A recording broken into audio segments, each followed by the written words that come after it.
గోదావరి జిల్లా నిడదవోలు. నా పేరు చువ్వల రాంబాబు. నిడదవోలు ఆర్టీసీ డిపో సాధన సౌకర్యాల పోరాట కమిటీ కన్వీనర్గా ఉన్నాను. ఈరోజు మీరందరూ చూస్తే నిడదవోలు ఆర్టీసీ డిపో పరిస్థితి ఎలా ఉందో అనేది మీకు అర్థమవుతుంది. ఒకప్పుడు జిల్లాలోనే అత్యంత లాభాలతోటి 500 మంది సిబ్బందితో పనిచేసి ఈ ఆర్టీసీ డిపో ఈరోజు ఇలాంటి దుస్థితికి ఉంది. ఉభయ గోదావరి జిల్లాలో ఇలాంటి డిపో ఎక్కడ కూడా మనం చూడం. పక్కనే ఉన్న తాడేపల్లిగూడెం కానీ, తణుకు కానీ, లేదా నరసాపురం కానీ ఈ డిపోలన్నీ కూడా పక్కా భవనాలతోటి మరి చక్కటి ప్రయాణికులకు సౌకర్యాలు కల్పిస్తూ బస్సులు తిరుగుతున్నాయి. కానీ నిడదవోలు డిపో పరిస్థితికి వచ్చేసరికి చాలా కాలం నుంచి అధికారుల యొక్క నిర్లక్ష్యం, బాధ్యత రాహిత్యం వల్ల డిపో అభివృద్ధి కుంటుపడిపోయింది. 2006లో ఈ డిపోని లాపట్లో మరి శేషారావు గారు శాసనసభ్యులుగా ఉన్నారు. ఆయన మా పోరాటానికి స్పందించి ఆయన కూడా బాధ్యతగా ఈ డిపోని రావడానికి ప్రయత్నం చేసి డిపోని 2014లో మళ్ళీ తిరిగి ఇక్కడ ప్రారంభించడం జరిగింది. కానీ ఆ రోజున 26 బస్సులు, ఫిట్నెస్ లేని బస్సులు వాళ్ళు అధికారులు తీసుకొచ్చి నడుపుతున్నారు.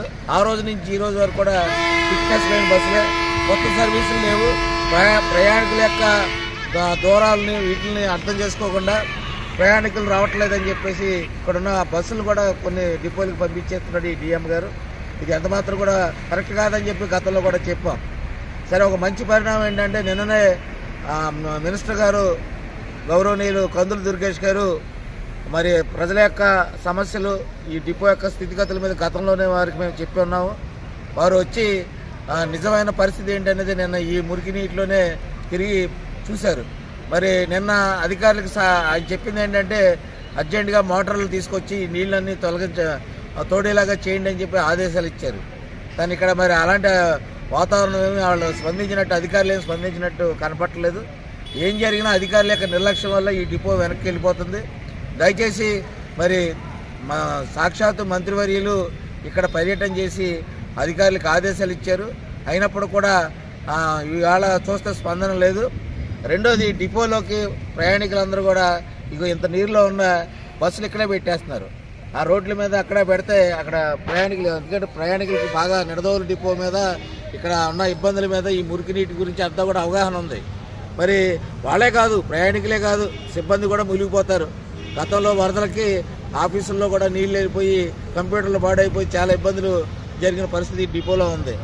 మరి ఇప్పుడు ఈ బస్సులు కూడా లోన తీసుకొస్తున్నారు. అంటే ప్రయాణికులకి బస్సు ఎక్కాలి కాబట్టి ఎలాగైనా ఎక్కండి, మీ చావు మీరు చావండి అన్నట్టుగా ఉంది.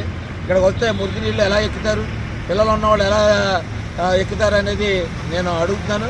మరి అధికారులు చాలా స్పష్టంగా మరి వీళ్ళందరూ ఏం చేస్తున్నారో మాకైతే అర్థం కావట్లే. అధికారులు అహోరాత్రులు ఇక్కడ కష్టపడి ఒక విపత్తు వచ్చినప్పుడు మరి ఒళ్ళు దాచుకోకుండా వచ్చి ఇక్కడ కష్టాలు, ఇబ్బందులు, ప్రయాణికుల సౌకర్యాలు ఏంటి అనేది చూడవలసిన బాధ్యత వీళ్ళందరి మీద ఉంది. మరి మంత్రి గారి యొక్క ఆదేశాలు కూడా ఇక్కడ అధికారులు అమలు చేయలేదంటే వాళ్ళు ఎంత నిర్లక్ష్యంగా ఉన్నారో తెలుస్తుంది. ఇప్పటికైనా తక్షణంగా మినిస్టర్ గారు పక్కా ప్రణాళికతోటి ఈ ముంపుకు గురవకుండా, ఎందుకంటే మన డిపోకి చాలా విస్తారమైన స్థలం ఉంది, చాలా విస్తారమైన స్థలం వెనక వైపు ఉంది. మరి ఇంజనీరింగ్ వ్యవస్థ చాలా ప్రపంచంలో టాప్గా ఉన్న అభివృద్ధి అవుతున్న ఈ సందర్భంలో ఇది పెద్ద విషయం కాదు. ఈ నీటికి మునక్కోకుండా డిపోను ఎలా చేయాలనేది పెద్ద విషయం కాదు. కానీ పట్టించుకోవాలి. అధికారుల యొక్క బాధ్యత నిర్లక్ష్యం చాలా స్పష్టంగా కనపడుతుంది. అందుకని ఖచ్చితంగా మినిస్టర్ గారు దుర్గేష్ గారు పక్కా ప్రణాళికలతోటి ఎలాంటి ఇబ్బందులు లేకుండా చూడాలని చెప్పేసి మేము ప్రజలందరి తరఫున కోరుతున్నాం.